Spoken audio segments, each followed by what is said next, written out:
त्रिभुज P Q R में जिसका कोण क्यू समकोण है, यदि P R plus Q R 25 semi और पी क्यू की वैल्यू 5 सेमी हो तो साइन पी, कॉस पी और टेन पी का मान ज्ञात कीजिए। सबसे पहला कंडीशन क्या है, हमें एक त्रिभुज बनाना है पी क्यू आर, तो हमने एक त्रिभुज ड्रा किया पी क्यू आर। अब इस त्रिभुज पी क्यू आर में क्या कंडीशन है कि कोण क्यू क्या होना चाहिए, समकोण। तो हमने कोण क्यू को क्या माना, समकोण। ये हाँ जो 90 अंश बन रहा है ना, इसी को मैं नाम दूंगा क्यू। आप न तो इस पॉइंट को क्यू बोल सकते हैं ना तो इस पॉइंट को क्यू बोल सकते हैं, अन्यथा सवाल पूरा गलत होने वाला है। ठीक है, हम समकोण जहां 90 अंश बनेगा इस त्रिभुज में, समकोण त्रिभुज में, उसे ही नाम देना है क्यू, क्योंकि क्यू ही क्या है, समकोण है। ठीक है, आगे पढ़ते हैं। P R plus Q R कितना है, 25 सेंटीमीटर। ये जो भुजा दिखाई दे रही है पी आर, पी से लेके आर तक, इस भुजा की लंबाई और क्यू आर इस भुजा की लंबाई, इन दोनों की लंबाई का योग जो है वह कितना है, 25 सेंटीमीटर। हमें इंडिविजुअल वैल्यू पता नहीं है, अलग अलग नहीं पता है कि ये अलग कितना है, ये अलग हो सकता है ये 13 सेंटीमीटर हो, ये 12 सेंटीमीटर हो, 13 12 मिलकर हो जाए, हो सकता है ये 20 सेंटीमीटर हो, ये 5 सेंटीमीटर हो, 20 5 25 हो जाएगा। ठीक है ना, तो कुछ भी हो सकता है, लेकिन इन दोनों का योग 25 है, इतना हम जानते हैं। आगे क्या कर रहा है, पी क्यू बराबर 5 सेंटीमीटर, लेकिन ये जो भुजा है ना पी क्यू, इसकी लंबाई हमें पता है ये कितनी है, 5 सेंटीमीटर, इसे मान लो। लेकिन न तो क्यू आर के बारे में पता है न तो पी आर के बारे में पता है, लेकिन इन दोनों का योग पता है, कितना है, P R plus Q R 25 centimetre. ठीक है, P R plus Q R के बारे में हमें पता है 25 सेंटीमीटर, लेकिन इंडिविजुअल वैल्यू पता नहीं है। तो हमने मान लिया किसी एक भुजा को हम मान लेते हैं, या तो हम पी आर को मान ले या तो क्यू आर को मान ले, किसी एक भुजा को मान लेते हैं। तो हम चलते क्यू आर को मान लेते हैं, ये भी मान लेंगे तो मान लेते हैं कि यह x सेंटीमीटर का भुजा रहा होगा। क्यू आर की जो लंबाई वह कितनी है, x सेंटीमीटर मान लेते हैं। माना क्यू आर बराबर x सेंटीमीटर। ठीक, इसमें कोई दिक्कत। और दिया क्या है कि P R plus Q R बराबर कितना है, 25 सेंटीमीटर। ये तो गिवन है, क्वेश्चन में है P R plus Q R बराबर 25। पी आर अभी तक नहीं पता, पी आर हमें, प्लस क्यू आर हमने माना है, कितना मान लिया, यक्स। क्यू आर की जगह पे हम क्या लिख सकते हैं, यक्स बराबर कितना हो जाएगा, 25 सेंटीमीटर। अब इसको पक्षांतर कर लेते हैं, तो पी आर बराबर कितना हो जाएगा, 25, और प्लस का यक्स इधर जाएगा तो क्या हो जाएगा, माइनस का यक्स, यानी कि 25 माइनस यक्स सेंटीमीटर।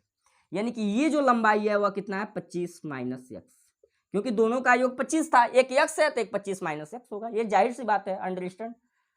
ठीक है, जैसे कि मान लीजिए किसी रेखा की लंबाई, अगर मैं कहूं कि ए बी एक रेखाखंड है और इसकी टोटल जो लंबाई है वह 10 सेंटीमीटर है, और कहूं एक पॉइंट सी है इस ए बी रेखाखंड पर, सी है, और इस कंडीशन में ए सी की जो लंबाई है 3 सेंटीमीटर है, मुझे बताओ बी सी कितना है। तो आप कहोगे सर सिंपल है, ये 3 सेंटीमीटर है तो ये कितना रहा होगा, 7 सेंटीमीटर, तभी तो 7 3 मिलकर कितना हो गया, 10 सेंटीमीटर।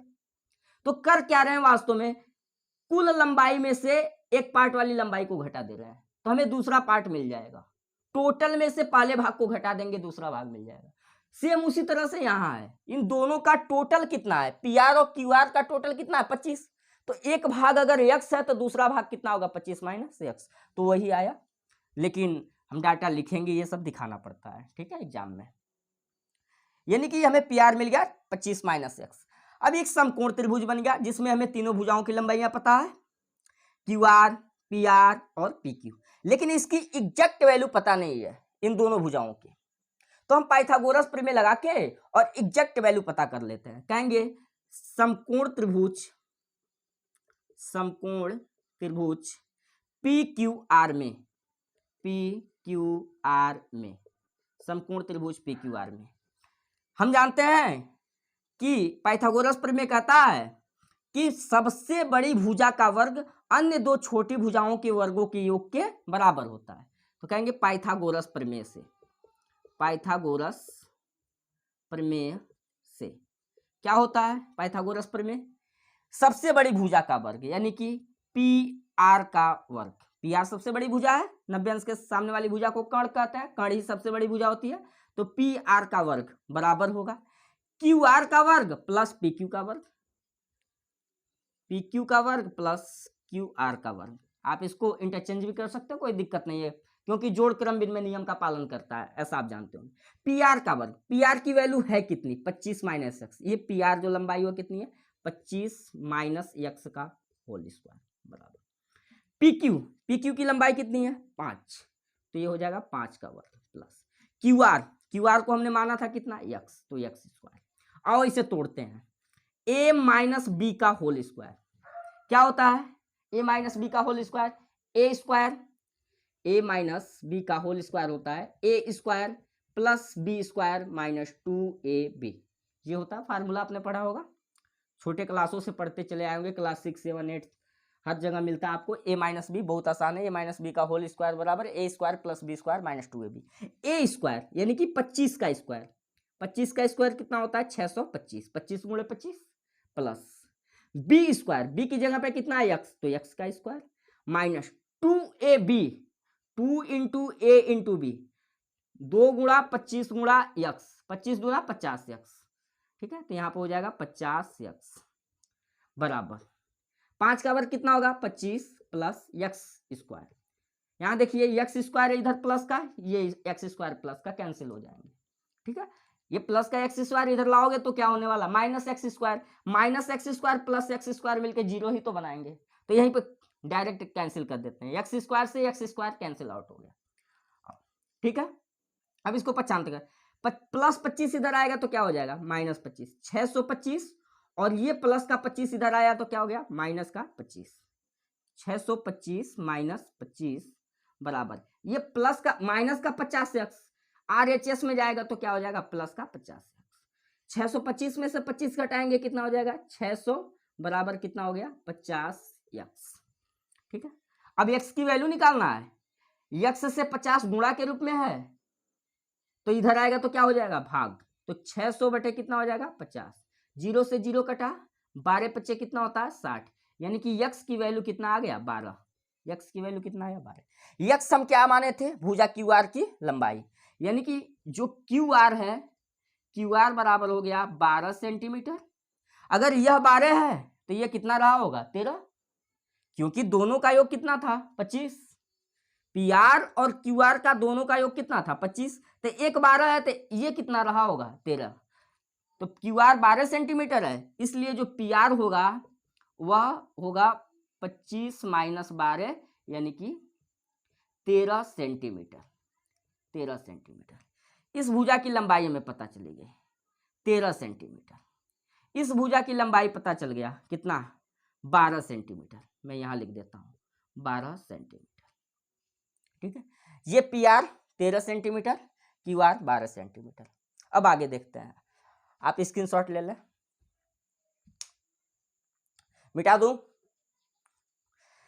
पहली बार हम निकले हैं घर से किसी अनजान के संग हो, अनजाने से पहचान बढ़ेगा तो महक उठेगा तो रंग हो। ध्यान दीजिए, हमने क्या पाया कि ये जो क्यू आर की लंबाई थी वो थी 12 सेंटीमीटर हमें मिला अभी हाल ही में, और ये जो था पी आर ये मिला हमें 13 सेंटीमीटर, और ये भुजा पहले से ज्ञात था 5 सेंटीमीटर। निकालना क्या है हमें निकालना है साइन पी, कॉस पी और टेन पी। इसके लिए हमें क्या चाहिए, बहुत पुरानी बात है, दो दोस्त हुआ करते थे लाल बट्टे कक्का, जो हमें त्रिकोणमिति सिखा कर गए। लाल बट्टे कक्का, आप जानते हैं यहाँ क्या होता है साइन थीटा, यहाँ होता है कॉस थीटा, यहाँ होता है टेन थीटा, इसे बना लेंगे।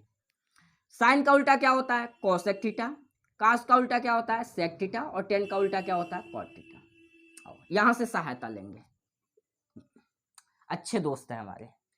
पहला क्या निकालना है साइन पी, साइन थीटा का फार्मूला क्या होता है साइन थीटा लंब बटे कर्ण, या लपान के लंब बटे कर्ण, लेकिन लंब बटे कर्ण किसके लिए पी के रिस्पेक्ट में, पी के लिए यहां खड़ा होके हमें देखना है लंब बटा कर्ण, तो यहां जिस स्थान पे खड़े होंगे उसके सामने वाली भुजा को क्या बोलेंगे लंब, तो लंब हमारा कितना है 12 सेंटीमीटर, तो 12 बटा कर्ण कितना है 13 सेंटीमीटर, ये हो गया 12 बटा 13, ये हमारा आंसर हो गया साइन पी के लिए।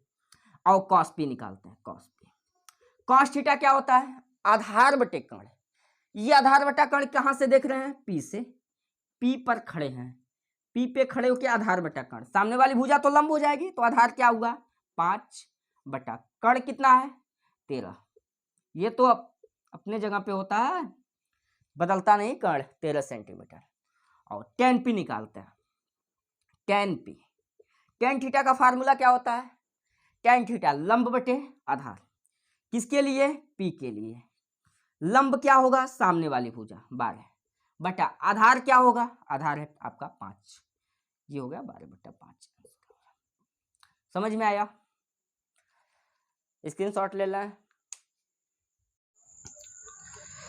देखिए 11वां सवाल क्या कह रहा है? कह रहा है निम्न कथन में सत्य असत्य बताइए तथा कारण सहित अपने उत्तर की पुष्टि कीजिए। आपको बताना है, 5 ऑप्शन है, 5 सवाल दिए हैं।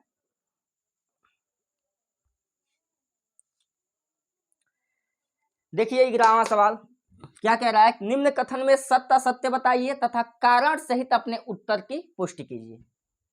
ठीक है, 5 प्रश्न है आपके सामने, आपको बताना है कि ये कथन सत्य है अथवा असत्य है। अगर सत्य है तो क्यों है, असत्य है तो क्यों है। हमें अपना कारण देकर और उत्तर की पुष्टि भी करना है। पहला क्या बोल रहा है? कह रहा है tan a का मान सदैव 1 से कम होता है। ठीक है, ये जो कथन है वो जो कथन है असत्य है। आप कहेंगे क्यों? इसका आंसर होगा असत्य। tan a का मान सदैव 1 से कम नहीं होता है, 1 भी हो सकता है और हो सकता है 1 से ज्यादा भी हो जाए। कैसे? मैं सिद्ध करके दिखाता हूं। असत्य क्योंकि tan थीटा का फार्मूला क्या होता है? आप मुझे बताइए, tan थीटा का फार्मूला क्या होता है? लंब बटे आधार, लंब बटे आधार, क्योंकि tan a बराबर होता है लंब बटे आधार। एक बात बताओ मुझे, यदि लंब भी 5 हो आधार भी 5 हो तो आंसर कितना आएगा? 1। तो क्या tan a 1 के बराबर नहीं हो जाएगा क्या? दूसरी बात, यदि मैं लंब को बड़ा कर दूं आधार को छोटा कर दूं, यदि लंब बड़ा हो जाए, अंश बड़ा हो जाए और हर छोटा हो जाए तो उस कंडीशन में जो वैल्यू मिलेगी क्या वह 1 से अधिक नहीं मिलेगी क्या? ध्यान दो, लंब बटे आधार, लंब बटे आधार, हो सकता है लंब और आधार सेम हो, लंब भी 5 हो आधार भी 5 हो तो 5 × 5 वैल्यू 1 हो जाएगा। ये कह रहा है सदैव 1 से कम होती है, हम कह रहे हैं ना, हो सकता है 1 भी हो जाए, हो सकता है 1 से ज्यादा हो, क्या पता ऊपर की वैल्यू 6 हो जाए नीचे की वैल्यू 5 होगा। आप काटेंगे इसे तो 5 × 5 1 बचेगा 1.2 आंसर आएगा। तो 1.2 क्या 1 से बड़ा है?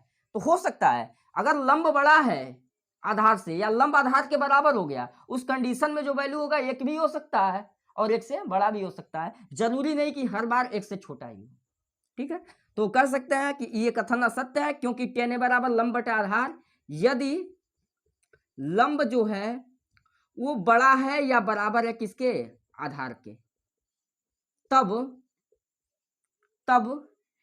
tan a जो होगा, tan a का मान 1 से बड़ा या बराबर होगा, 1 से बड़ा या बराबर होगा। आप लिख लेंगे, जगह नहीं है, 1 से बड़ा या बराबर होगा, बोल देता हूं।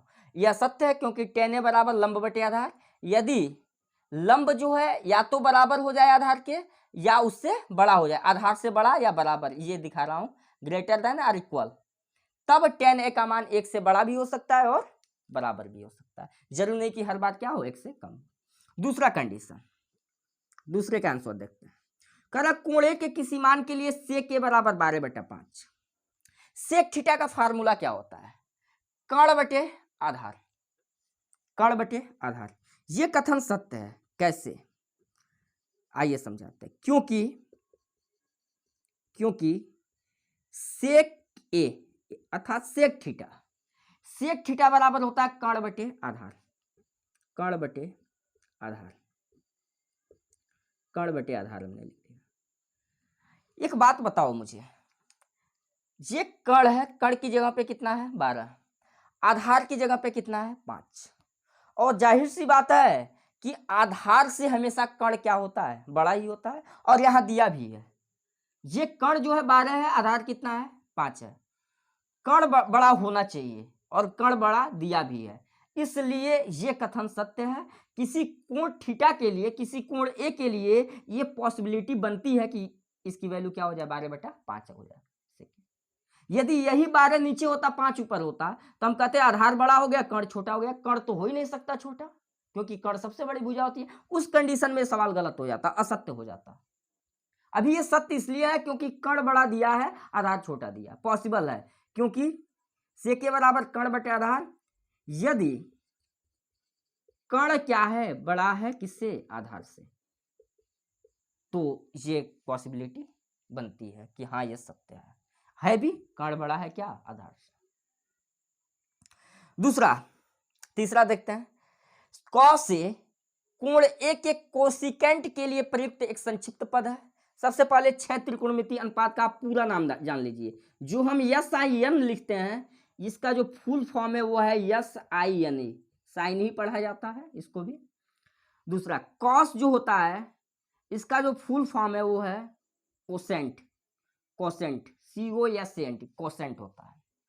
टेन जो है, इसका फुल फॉर्म होता है टेंजेंट। टेंजेंट, ठीक। कोसेक जो होता है, कोसेक, कोसेक का जो फुल फॉर्म होता है वो होता है कोसिकेंट। COSCANT। आगे क्या बच्चा, सेक। सेक का होता है सिकेंट। सिकेंट पढ़ते हैं। और एक बचिया कॉट। कॉट को पढ़ते हैं कॉट। इसका पूरा नाम होता है cotangent. Cotangent, cotangent. Sine का साइन, बस ई का फर्क है, ई इसमें जुड़ जाता है। कॉस का कोसेंट, टेन का टेंजेंट, कोसेक का कोसिकेंट, सेक का सिकेंट, कॉट का कॉटेजेंट, ठीक है।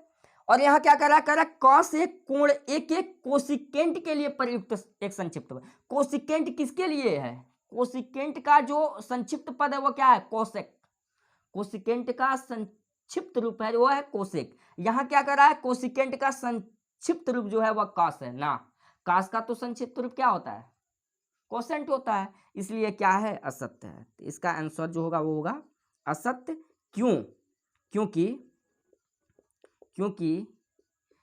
कॉस ए किसके लिए, कॉस ए कोण ए के किसके लिए, कोसेंट के लिए। कोसेंट के लिए प्रयुक्त संक्षिप्त पद है। कोसेंट के लिए, इसे मैं मिटा रहा हूं, कोसेंट के लिए प्रयुक्त संक्षिप्त पद है। संक्षिप्त पद है, समझ में आया। असत्य है यह कथन क्योंकि जो कॉस है कोण एक कोसेंट के लिए प्रयुक्त संक्षिप्त पद है, ठीक है। कोसिकेंट किसके लिए है, ये कोसेक का है। कोसेक इसका संक्षिप्त पद है वह क्या है, कोसेक। लेकिन कॉस जो है वह किसका संक्षिप्त है, कोसेंट का है, इसलिए असत्य है। अगला क्या है, कॉट ए, काट और ए का गुणनफल होता है, नो, असत्य है। क्यों, ये असत्य है क्योंकि कॉट ए जो होता है कोण ए का कॉटेजेंट होता है।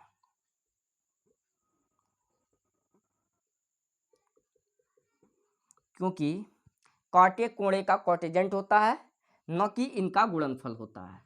ये थीटा के फॉर्म में जुड़ा होता है कॉस के साथ। कॉट ए जो है इसको हम ऐसे नहीं लिख सकते हैं, कॉट ए को ऐसे नहीं लिख सकते कॉट गुणा ए, नो, ये गलत हो जाएगा। या इसके साथ क्या जुड़ा हुआ है, एक एंगल जुड़ा हुआ है और एंगल को इससे अलग नहीं किया जा सकता। तो इसलिए कहेंगे यह असत्य है क्योंकि कॉट ए जो है कोण ए का कॉटेजेंट होता है, न कि काट और ए का गुणनफल होता है, ठीक है। आगे कह रहा है किसी भी कोण थीटा के लिए साइन थीटा बराबर 4/3। ये कथन क्या है, असत्य है। आप कहेंगे क्यों, इसका रीजन देखते हैं। क्योंकि साइन थीटा बराबर होता है लंब बटे कर्ण। लंब बटे कर्ण, ध्यान से समझिएगा। साइन थीटा बराबर लंब बटा कर्ण।